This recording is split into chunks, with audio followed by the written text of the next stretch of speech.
Hey everyone, in this video, I will show you how to convert PDF to PowerPoint. If you find this video helpful, then please consider liking and subscribing to the channel. It really helps us a lot.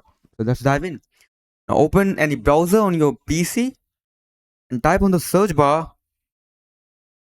PDF to PPT converter.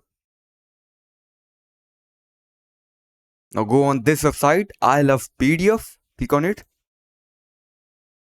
Select the PDF file by clicking over here.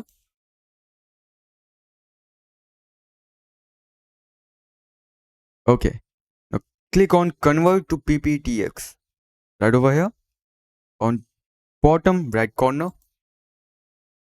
That's it. Your PDF file is converted. So that's it for the video. That's how you can convert PDF to PPT.